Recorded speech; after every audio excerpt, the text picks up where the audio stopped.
আপনি এখানে মনে ব্যথা পেয়েছেন, ওখানে উপরে খবর হয়ে গেছে আমার বান্দা ব্যথা পাইছে। সুবহানাল্লাহ, একটু জোরে বলি। আমাদের মতো ভাগ্যবান সৃষ্টি জগতে আর কেউ, জোরে বলেন না কেন? উম্মতে মুহাম্মদী হাসলে হয়ে যায় সদকায়ে জারিয়ার সওয়াব। উম্মতে মুহাম্মদী ভাই ভাইয়ের সাথে হেসে কথা বললে সদকায়ে জারিয়ার সওয়াব। মন ভেঙ্গে সিজদায় পড়ে চোখের পানি ফেলে কান্না করলে রব করে দেয় গুনাহ মাফ। হাসলো বেনিফিট, কানলো বেনিফিট। এত সুযোগ রব্বুল আলামিন আমাদেরকে যা দিয়েছেন, এইরকম সুযোগ অন্য কাউকে। এরপরও যদি জান্নাত আমরা না পাই, এর চাইতে বড় দুঃখ দুর্ভাগ্য আর কিচ্ছু হতে পারে।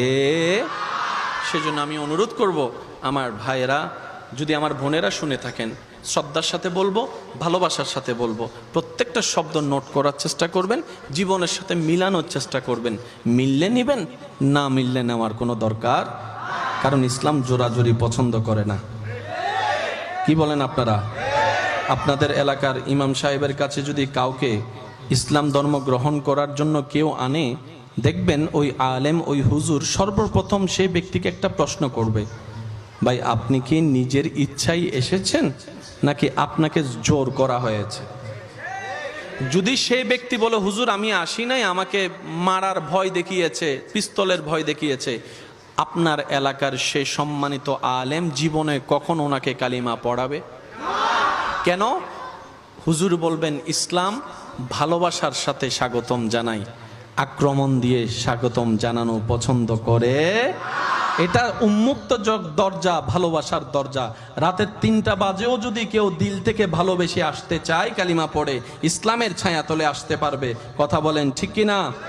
আল্লাহ পাক আমাদের সবাইকে বুঝার, আমল করার তৌফিক দান করুক।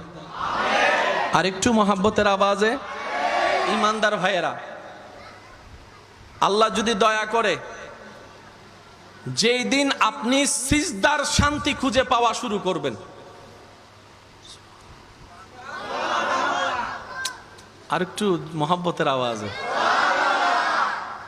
যেই দিন আপনি সিজদায় শান্তি পাওয়া শুরু করবেন, সেই দিন থেকে আপনার আর অন্য জায়গায় শান্তি খোঁজার দরকার হবে না।